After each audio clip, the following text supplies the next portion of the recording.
नमस्कार, आप देख रहे हैं न्यूज 24। मैं हूं आपके साथ शीतल राजपूत। अमेरिका ने काबुल हमले का बदला ले लिया है। आईएस के ठिकानों पर ड्रोन से हवाई हमले किए हैं। काबुल में एक और आतंकी हमला भी हो सकता है। अमेरिका ने एक बार फिर अपने नागरिकों को आगाह किया है। काबुल एयरपोर्ट पर सिक्योरिटी और बढ़ाई गई है। व्हाइट हाउस की प्रवक्ता ने बताया कि अमेरिकी कमांडर्स ने प्रेसिडेंट को इसकी जानकारी दे दी है। इस बीच अफगानिस्तान में अमेरिका की वापसी के सिर्फ 72 घंटे बचे हैं, यानी 31 अगस्त को सिर्फ 72 घंटे बचे हैं।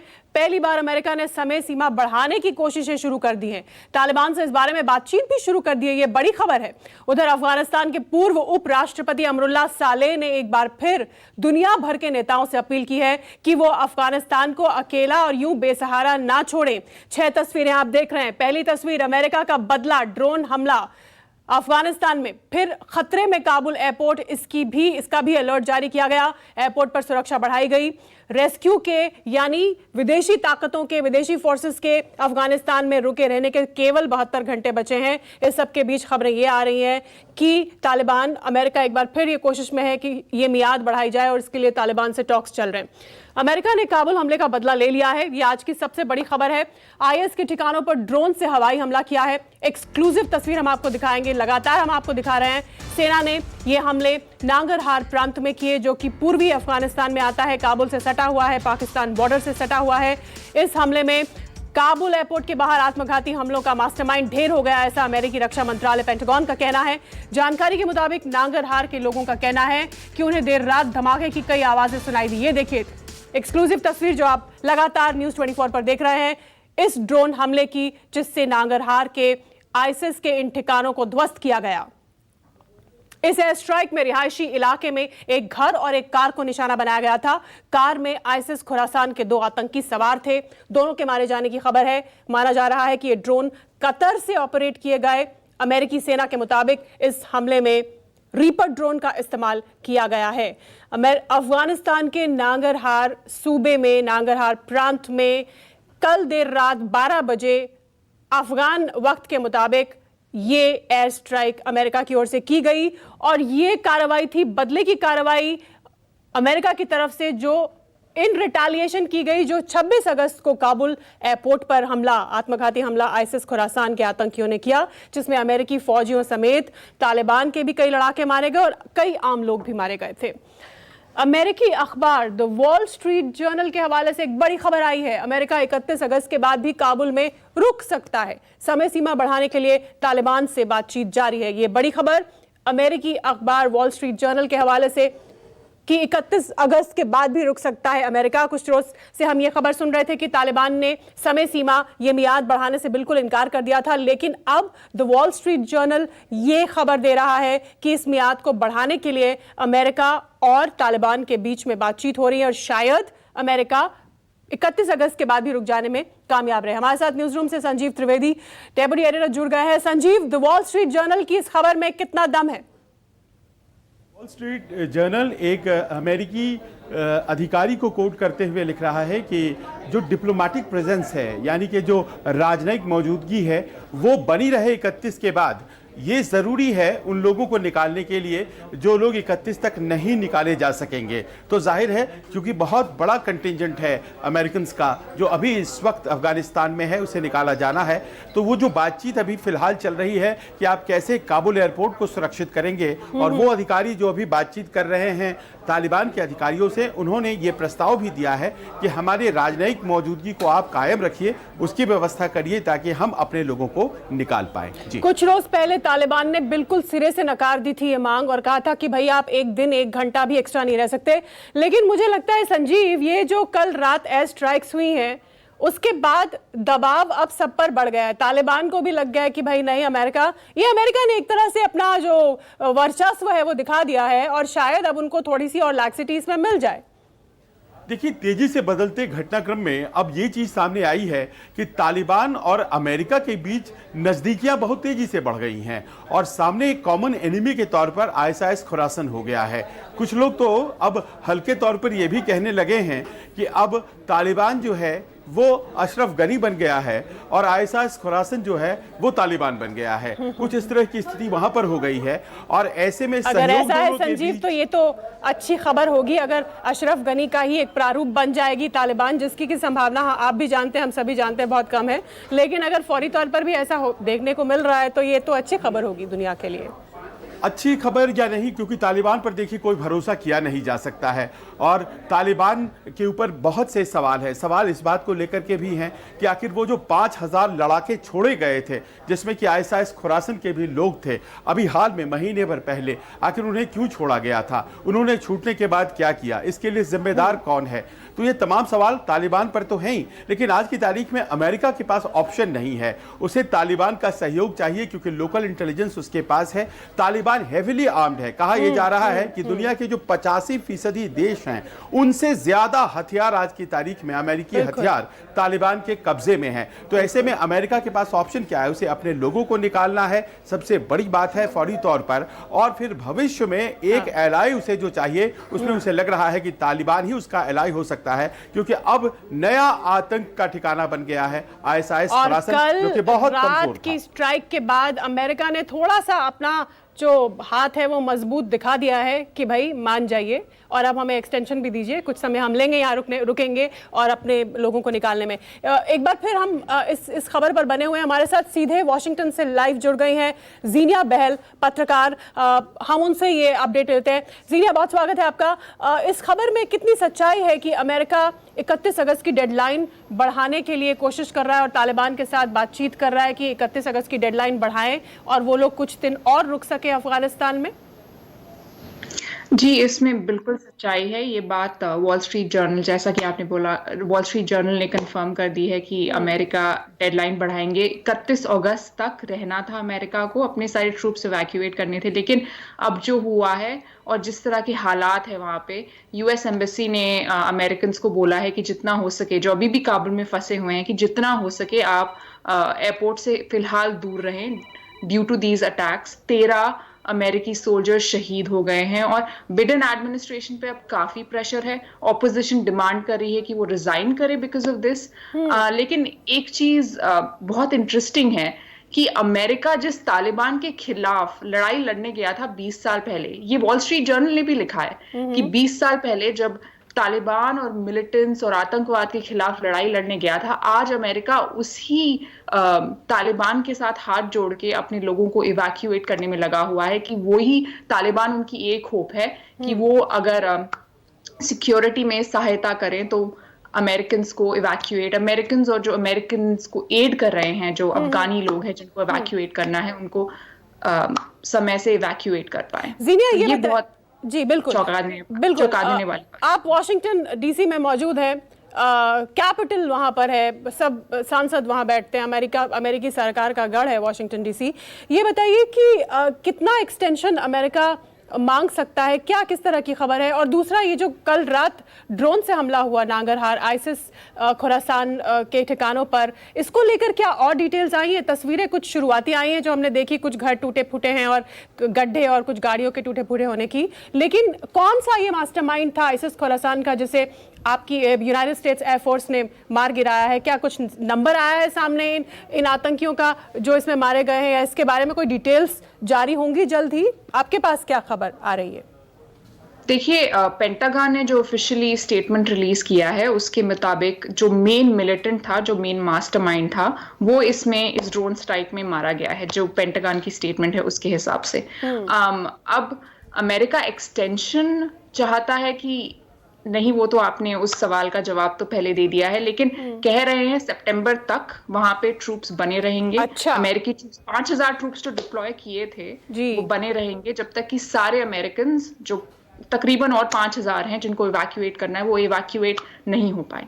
सितंबर तक बने रहेंगे? सितंबर का पूरा महीना इसमें लग सकता है, इस तरह की खबर आपके पास है? जी, अच्छा, बिल्कुल। जीनिया हमारे साथ बनी रही है, बड़ी खबर जीनिया हमें दे रही हैं।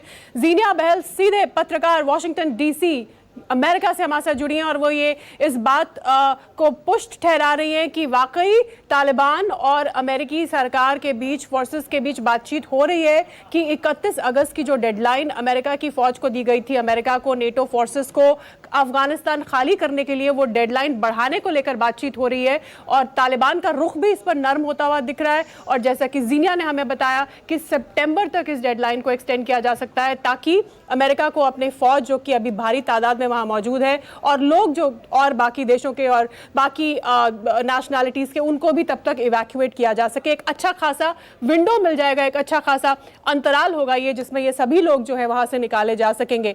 हमारे साथ हमारे और पैनलिस्ट भी जुड़े हैं। जनरल अश्विनी सिवाच को मैं देख पा रही हूं और जनरल संजय सोई को मैं देख पा रही हूं। जनरल अश्विनी सिवाच, सबसे पहले तो सुबह सुबह सारी दुनिया जगी इस धमाके की खबर के साथ कि अमेरिका ने यह धमाका किया है, ड्रोन से हमले किए हैं और आईएसआईएस खोरासान के आतंकियों को मार गिराया है और उसके बाद तस्वीर भी सामने आई। अब इसके बाद यह खबर आ रही है कि दोनों तरफ में बातचीत भी हो रही है कि इस डेडलाइन को एक्सटेंड किया जाए।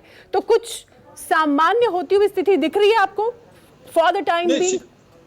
नहीं शीतल, ऐसा नहीं लगता। देखो, सबसे पहली बात तो यह है कि जिस प्रकार से इस्लामिक स्टेट खोरासान ने स्ट्राइक किया काबुल एयरपोर्ट पे, जहां 100 से ज़्यादा सिविलियन मारे गए अफगानी और 12 करीब 13 के करीब जो अमेरिकन सोल्जर शहीद हुए। देखो, उसके बाद बहुत बड़ा धक्का लगा था अमेरिका को और अमेरिका की छवि के ऊपर एक प्रकार जो बाइडेन की छवि जो है वो डोमेस्टिकली भी और इंटरनेशनली भी गिर गई थी और इसलिए उन्होंने आके बताया, we will not forget, will not forgive, we will trace, we will track and we will punish you. तो उसके ऊपर अभी प्रेशर था कुछ करने का और उसी को मद्देनजर रखते हुए ये ड्रोन का अटैक कराया कतार से और ये नांगरहार में जो इस्लामिक स्टेट का एक अड्डा है उस पे उन्होंने किया जो प्लानर था। अब मेरा क्वेश्चन है, अगर आपके पास इतनी पुख्ता इंटेलिजेंस थी और आप बार बार कह रहे थे कि हो सकता है कि यहाँ पर एयर स्ट्राइक हो जाए काबुल एयरपोर्ट पे, ये 2-3 दिन से बातें हो रही थी,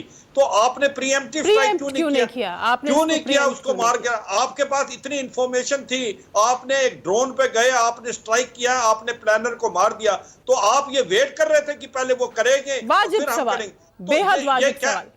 देखो, ये क्या एक सुपर पावर की खासियत है? देखो, सच्चाई ये है शीतल कि अमेरिका ने जो प्रकार से विड्रॉल को प्लान किया और एग्जीक्यूट किया, वो नहीं लगता कि उसको एक प्रकार से सुपर पावर कहलाने के लायक है। उसने एक ऐसी स्थिति पैदा कर दी है कि इंस्टेबिलिटी कर दी अफगानिस्तान में। ये जो 20 साल में जो भी अच्छा काम किया था वो जीरो कर दिया।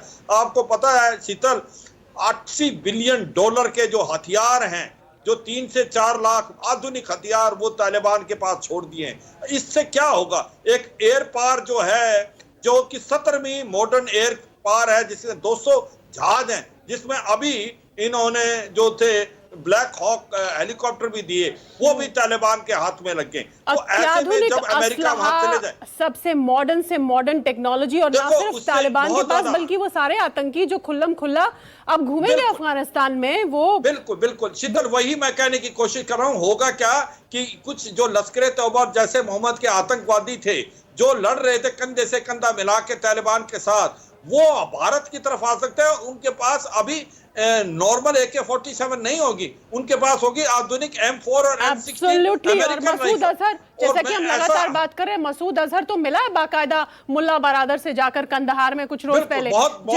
जनरल सोई के पास में चलती हूँ। जनरल सोई, ये जो कल देर रात अमेरिका की ओर से स्ट्राइक हुई है, ड्रोन हमला हुआ है, क्या इसके बाद कुछ इन आतंकियों की जो लगाम है वो कसेगी या ये सिर्फ अमेरिका ने अपने लिए समय खरीदा है? देखिए, इसमें दोनों बातें निकल के आती हैं। एक तो उन्होंने, क्योंकि बार बार वार्निंग भी आ रही थी और ISIS वालों ने भी कहा था कि हम और हमले कर सकते हैं, हम चारों तरफ घूम रहे हैं, तो और अमेरिका को इंटेलिजेंस की खबर थी, तो एक तरह से उनको डेटरेंस भी देना था कि कहीं ना कहीं हम आपके ऊपर कैजुअलिटी कर सकते हैं, कहीं ना कहीं आपके ऊपर हमला कर सकते हैं और आपके गढ़ में जाकर हमला कर सकते हैं। तो ये एक मैसेज दिया। दूसरी बात जो है वो अपनी डोमेस्टिक पॉपुलेशन के लिए भी बहुत बड़ा मैसेज देना जरूरी था, क्योंकि जिस प्रकार से जनरल शिवाज ने भी बोला कि उनकी पॉपुलैरिटी डाउन हो रही थी, अमेरिका का जो अगर 13 कैजुअलिटी हुई है तो कहने भी उन्होंने उसका एक्शन लेना था। और अगली बात जो मैं ये कहना चाह रहा हूँ कि ये बदला भी अमेरिका का पूरा नहीं मानता हूं मैं, अभी और स्ट्राइक होंगी, ये और स्ट्राइक्स होंगी, बड़ी बात आप और स्ट्राइक होंगी, अभी और स्ट्राइक्स होंगी। ठीक है, ये तो वॉशिंगटन खाली डीसी एक- चलते हैं। जनरल संजय सोई वॉशिंगटन डीसी से, जीनिया बहल हमारे साथ जुड़ी हैं। जीनिया, क्या अमेरिकन जो इंटेलिजेंसिया है, बुद्धिजीवी हैं, या आप सब पत्रकार हैं, या जो रक्षा से जुड़े हुए लोग हैं, थिंक टैंक है, क्या खबर निकल के आ रही है, किस तरह की सुगबुगाहट है? अमेरिका आने वाले दिनों में अफगानिस्तान में, इस इलाके में चले तो जाएंगे फौजी, 1 महीने का वक्त और ले रहे हैं ये लोग, आप बता रही हैं सितंबर तक का। उसके बाद अमेरिका की क्या नीति रहने वाली है इस इलाके में? जैसे कि जनरल सोई कह रहे हैं कि कुछ और एयर स्ट्राइक्स भी हो सकती हैं, वहां पर किस तरह की चर्चा है अमेरिका में? देखिए, जैसा कि प्रेसिडेंट बाइडेन ने कहा है, we will strike back and we will avenge. पहला तो प्रायोरिटी ये है कि जो वहाँ पे अमेरिकी लोग फंसे हुए हैं उनको इवैक्यूएट करना है, और साथ ही साथ मेकिंग श्योर सब सेफली इवैक्यूएट हो। 13 अमेरिकी सोल्जर शहीद हो गए हैं। माना जा रहा है कि 2011 से सबसे डेडली अटैक है अमेरिकन सोल्जर्स पे। तो ये बहुत ही बड़ी बात है। काफी सारे ऑपोजिशन लीडर्स अब बिडेन का रेजिग्नेशन मांग रहे हैं। तो ये जो सिचुएशन है बहुत ही नाजुक है, और ये it shows that America failed in a way. People are thinking that America failed to keep its citizens and to keep its soldiers safe. है ना? ये बहुत ही बड़ी बात है कि 13 लोग शहीद हो गए। 2011 से डेडलीस्ट अटैक है ऑन अमेरिकन सोल्जर्स। लेकिन बात एक और भी है कि 20 साल में हमने 2000 सोल्जर्स गंवाए हैं, 2000 सोल्जर्स शहीद हुए हैं because of this war on terror इन अफगानिस्तान।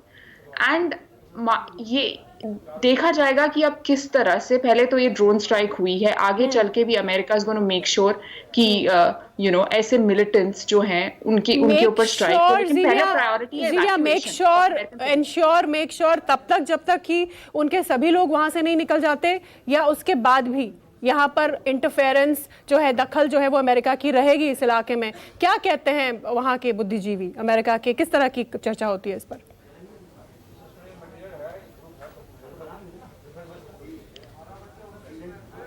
आप सुन पा रही हैं मुझे जीनिया? जी सॉरी, आप दोबारा सवाल रिपीट करिए। सवाल ये था कि आपने कहा कि अमेरिका इंश्योर करेगा कि उसके लोगों को कोई नुकसान ना हो जब तक। मैं ये जानना चाहती हूँ कि अमेरिका की दखल, जैसे अभी एक ड्रोन हमला कल हुआ है, इसके बाद भी ड्रोन हमले हो सकते हैं, तो ये दखल अमेरिका की तभी तक रहेगी जब तक उसके खुद के फौजी या लोग जो है अफगानिस्तान की जमीन पर मौजूद हैं, या चले जाने के बाद भी कोई भूमिका, रोल अमेरिका इस इलाके में रखेगा? किस तरह की सुगबुगाहट है वहां पर? चर्चाएं क्या हैं? देखिए, चर्चा यही है कि लोगों को इवैक्यूएट करना है, और ये जो हुआ है, जो ये अटैक हुआ है ऑन अमेरिकन सोल्जर्स, इसको हम अवेंज करें। ऑलरेडी एयर स्ट्राइक्स हुई, और पेंटागन की ऑफिशियल स्टेटमेंट के मुताबिक जो मेन मास्टरमाइंड था वो पकड़ा गया। अभी तक उनका नेम रिलीज नहीं किया, उस मास्टरमाइंड का नेम रिलीज नहीं किया है। हाँ, और देखा जाएगा। मेरे ख्याल से अमेरिका आगे भी स्ट्राइक्स करेगा जब तक हमारे लोग वहां से नहीं निकलते और इवैक्यूएट नहीं होते, और भी स्ट्राइक्स होंगी। और ये बिडेन कह रहे हैं कि we will not sit back, हम अवेंज करेंगे जो ये हुआ है। और मेरे ख्याल से वो पहले ही स्पष्ट कर चुके हैं कि अब यहाँ रुकने का कोई मकसद नहीं है, क्योंकि हमने 20 साल में जितना करना था कर लिया। जब तक, मुझे लगता है संजीव, जब तक उनके खुद के सभी लोग नहीं चले जाते, जो लोग अभी फंसे हुए हैं, और वक्त तालिबान से बातचीत चली रही है, वो एक्सटेंशन मिल जाएगा। उसके बाद इस दौरान अगर कुछ गड़बड़ होती है तो शायद ड्रोन हमले हो, लेकिन उसके बाद अमेरिका ये स्पष्ट कर चुका है कि वो दखल अंदाजी इस इलाके में नहीं करने वाला है। देखिए, अवेंज करने की जहां तक बात है शीतल, तो 13 मरीन्स की मौत, उसके बदले में एक प्लानर की मौत, ये तो कोई हिसाब नहीं हुआ, और अमेरिका ऐसे हिसाब करता भी नहीं है। इस अटैक का जो ड्रोन स्ट्राइक हुआ है नांगरहार में, इसका ज़्यादा से ज़्यादा मतलब जो स्ट्रेटजी में है वो हो सकता है एक डेटरेंस वैल्यू है इसका, कि अगर ये और भी ज़्यादा होता है तो हम एस्केलेट करेंगे, आप एस्केलेट मत करिए, ये बताने की कोशिश है। क्योंकि जो स्टेक पर है वो है 5 से 6 हज़ार सिविलियंस की जानें, और वो ज़्यादा महत्वपूर्ण है आज की तारीख में अमेरिका के लिए। जो डोमेस्टिक ऑडियंस है उसे इस बात से मतलब नहीं है कि आप नांगरहार में किसे मारते हैं, क्योंकि पहले ही आपके 13 फौजी मर चुके हैं, और उसको लेकर के, क्योंकि भले ही नाम अभी तक यूएस आर्मी ने रिलीज नहीं किए हैं, लेकिन वो चेहरे सामने आने लग गए हैं। वो जो 13 लड़के मारे गए हैं उनको लेकर के एक आउटपोरिंग्स वहां बहुत जबरदस्त देखी जा रही है अमेरिका में, और इस कारण से अब बहुत ज्यादा मुश्किल है कि जो बाइडेन ये कहे कि चलिए हमने तो अमेरिका का बदला ले लिया, ये बदला वाला टर्म बहुत ज्यादा सटीक नहीं बैठ रहा है। इवैक्यूएशन के प्रोसेस में हो सकता है कि उन्हें कुछ और दुश्वारियां पेश आएं और उसके लिए तालिबान से फिलहाल दोस्ती करने की कोशिश की जा रही है, वो एक्सटेंशन मिलेगा। और आगे के प्लान के बारे में मुझे नहीं लगता है कि अमेरिका अभी भी श्योर है। बिल्कुल बिल्कुल जनरल सिवाच, और शायद हमें ये बात उसी से समझ लेनी चाहिए जो बाइडेन ने पहले स्टेटमेंट में अपने कहा था कि हमने तो 20 साल जो करना था अफगानिस्तान के लिए कर लिया, और अब जब तक हमारे लोग सुरक्षित नहीं आ जाते तब तक ही हम यहाँ पर जो इंटरफेरेंस कर रहे हैं वो कर रहे हैं। हाँ बिल्कुल, देखो इसमें कोई शक नहीं शीतल, अफगानिस्तान अभी जो है अमेरिका के लिए इतना ज़्यादा इम्पोर्टेंट नहीं है। इसने जो साउथ और साउथ वेस्ट एशिया से अभी निकलने की ठान ली है और वो चाहते हैं कि साउथ बेसिकली वो जाएं इंडो पैसिफिक में और जाएं स्पेशली इन ईस्ट एशिया, और इसलिए वो यहाँ से जाना चाहते थे। ऐसे में साउथ चाइना सी भी और ईस्ट चाइना सी में भी जाना, तो इसलिए यहाँ पर उनका कोई इम्पोर्टेंस नहीं। वो समझ रहे थे कि जो हमने करना था, अल कायदा को खत्म करना था, वो कर दिया। अगर कर दिया नहीं कर दिया इसका मैं अभी भी क्वेश्चन मार्क लगता है जिस प्रकार से कार्रवाई हुई है। पर मुझे ये लगता है कि जो इस्लामिक स्टेट ने जो कार्रवाई की है वो एक दर्शा दिया है कि किस प्रकार से अमेरिका एक प्रकार सुपर पावर के कहने के लायक नहीं है, क्योंकि बहुत ज्यादा खामियां नजर आई हैं स्पेशली इसके विड्रॉल प्लान में। और जिस प्रकार से अभी अमेरिका जा रहा है उसके पास कोई और चॉइस है नहीं। अभी आप जो कह रहे हैं तालिबान से बातचीत करेगा नहीं तो उसको नुकसान होगा। उसके अभी भी 1 से 1,500 के करीब सिविलियन बचे हुए हैं, उनको इवैक्यूएट करना है। और उसके बाद मुझे लगता है जैसे ही अमेरिका यहाँ से निकलता है तो फिर ये इस्लामिक स्टेट के ऊपर बहुत जोरों से आएगा और अभी वो प्रीएम्प्टिव स्ट्राइक करता रहेगा कि इस्लामिक स्टेट दोबारा कोई अटैक ना कर दे काबुल में। आपको लगता है कि यहाँ से अपने लोगों को निकालने के बाद बड़े स्तर पर, बड़े पैमाने पर आईसिस के खिलाफ कार्रवाई करेगा अमेरिका? बिल्कुल करेगा। क्यों करेगा? क्योंकि उसको पता है कि इस्लामिक स्टेट ने जिस प्रकार से नुकसान किया है, बहुत ज्यादा बड़ा नुकसान किया है और उसकी जो छवि खराब हुई जो बाइडेन की, मगर अभी वो कोशिश ही नहीं करेगा जब तक उसके जो अभी भी नागरिक हैं काबुल से जाने के लिए, जब वो पूरे अमेरिकन के ट्रुप्स और नागरिक यहाँ से इवैक्यूएट हो जाएंगे तो वो इस्लामिक स्टेट पे बहुत जबरदस्ती आएगा और उसके पास कोई चॉइस नहीं है, क्योंकि उनकी जो आज छवि बहुत डाउन है। अगर आज देख रहे हैं ताइवान, जापान, ऑस्ट्रेलिया, भारत, उसको क्या मैसेज भेज रहा है कि America is not a reliable partner. बिल्कुल बिल्कुल, America is not a reliable partner. लेकिन वो अपनी डोमेस्टिक, अभी तक जो हमने बयानों से समझा है जो बाइडेन के, वो अपनी डोमेस्टिक जो लोग हैं, अपने लोग हैं, अपनी राजनीति जो है उसी को देख रहे हैं। मैं जीनिया के पास चलूंगी। जीनिया, क्या कुछ फर्क पड़ा है कल की स्ट्राइक्स के बाद जो बाइडेन की पॉपुलैरिटी को लेकर अमेरिका में? अमेरिकी मीडिया क्या कह रही है? हमने वॉल स्ट्रीट जर्नल का तो देखा अकाउंट, आप भी बता रही हैं, लेकिन और बाकी मीडिया में क्या बातचीत हो रही है? क्या कुछ थोड़ा सा अपनी साख को बचाने में कामयाब हो पाए हैं जो बाइडेन?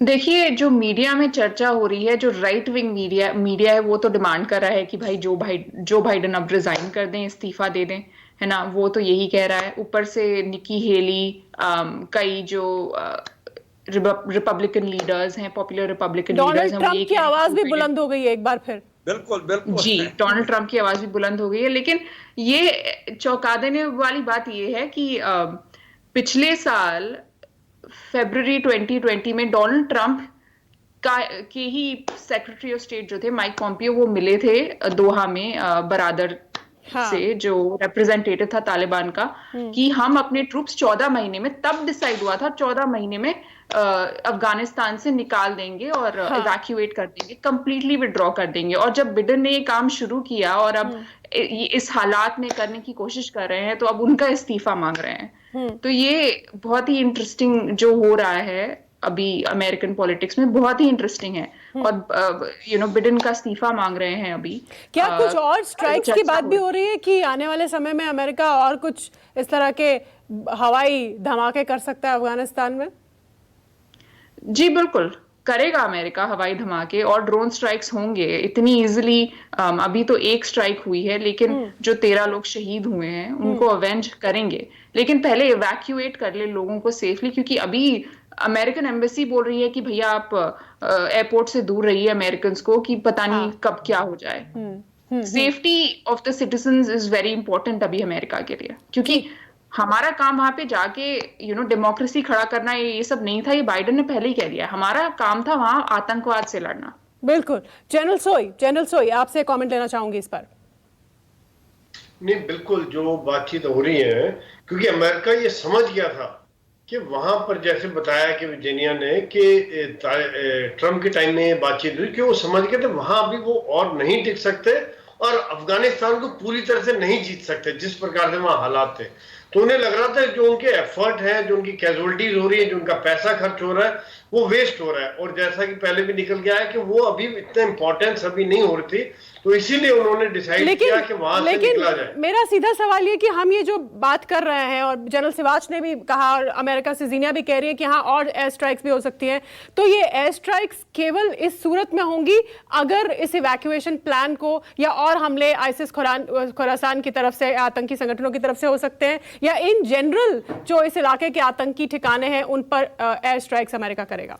नहीं, देखिए इसमें दो चीजें हैं। एक तो अभी अपनी बचाव के लिए स्ट्राइक की जाएंगी, जहां से कहीं से भी खबर आएगी जिसको कहते हैं प्रीएम्प्टिव स्ट्राइक, की यहां से कुछ कर रहे हैं या एक डेटरेंस के तौर पे कि जिस प्रकार से आपने किया है थोड़ा बहुत भी कहीं कोई सिर उठाएगा तो उसको वहीं पे कुचलने वाली बात की जाएगी। और बाद में क्योंकि अमेरिका अपने देश के लिए भी अभी चिंता है उसको, क्योंकि जैसे अफगानिस्तान आज एक खुला मैदान बन जाएगा, दुनिया भर के टेररिस्ट वहां पर शरण ले रहे हैं, वहां पर ट्रेनिंग हो रही है, तो एक तरह से भारत के लिए नहीं, ये पूरी दुनिया के लिए खतरा बन रहा है। अमेरिका को अपने मेनलैंड के लिए भी खतरा बनेगा। बिल्कुल बिल्कुल। तो उसको कंट्रोल रखने के लिए वो बाद में भी जहां भी कहीं इंटेलिजेंस होगी या कुछ होगा, एयर स्ट्राइक करने में अमेरिका नहीं चुकेगा। वो ओके जनरल सिवाज, इस सब के बीच में तालिबान का रवैया अगर हम देखें तो वो पल पल बदल रहा है, अगर हम उसको स्टडी करें पिछले कुछ रोज से। अब देखिए जैसे पहले शुरू में उन्होंने अपनी लिबरल छवि दिखाने की कोशिश की कि महिलाओं को हक देंगे, महिलाओं को पढ़ाएंगे, लेकिन अब फिर ये ताकीद जारी कर दी कि नहीं, महिलाएं जो है घरों में रहें और अगर निकलें तो वो हिजाब में निकलें। दूसरी तरफ मीडिया पर भी पाबंदियां लगनी शुरू हो गई हैं। तीसरी तरफ पहले तालिबान ने ये कहा कि भाई आप 31 अगस्त से पहले बाहर निकलिए, लेकिन अब कल ये जो हमला हुआ और उसके बाद ये एयर स्ट्राइक हुई, अब तालिबान बातचीत के लिए राजी हो गया इस डेडलाइन को एक्सटेंड करने के लिए। तो सारी दुनिया की तरह तालिबान भी वेट एंड वॉच ही कर रहा है, ऐसा लग रहा है।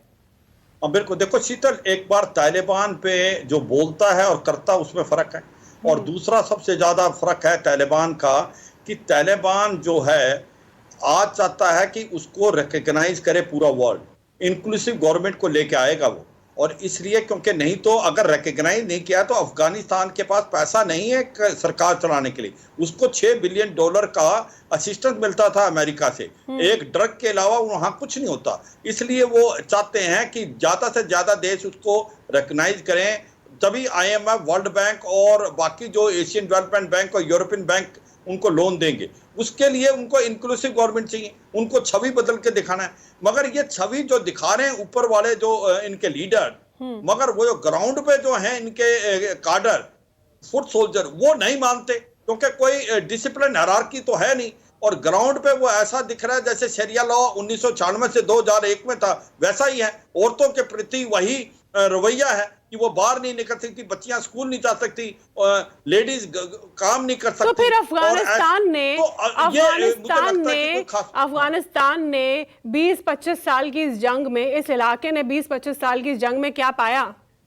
देखो ये मैं बता रहा हूँ, एक बहुत बड़ी इंपॉर्टेंट चीज है इसके अंदर शीतल, कि आज 19 जो है मेन पॉपुलेशन 19 साल है, इसका मतलब 50% की पॉपुलेशन 2001 के बाद पैदा हुई है। उन्होंने फ्रीडम देखा है, उन्होंने आजादी देखी है, उन्होंने खुली हवा में सांस लेना सीखा है। अब उनको एकदम दोबारा शरिया लॉ में लेके आएंगे तो बड़ी कठिनाई होगी और वो भी रिवोल्ट करेंगे। लेकिन उनके पास कोई चारा नहीं है, और वो रिवोल्ट किसका?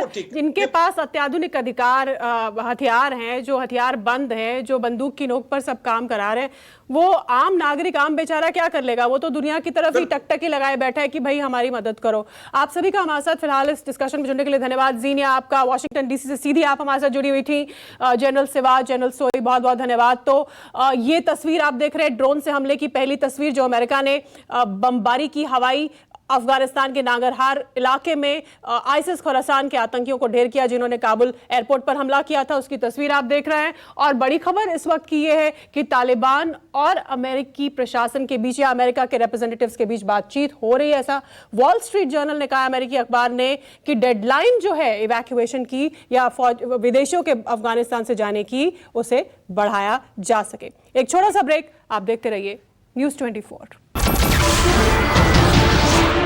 नमस्कार, मैं हूं मानक गुप्ता। अगर आपको हमारा ये वीडियो पसंद आया हो तो इसे लाइक और शेयर जरूर करें, और हां, हमें सब्सक्राइब और फॉलो करना ना भूलें ताकि आप देश और दुनिया की कोई खबर मिस ना करें। तो जुड़े रहिए हमारे साथ और देखते रहिए न्यूज़ 24।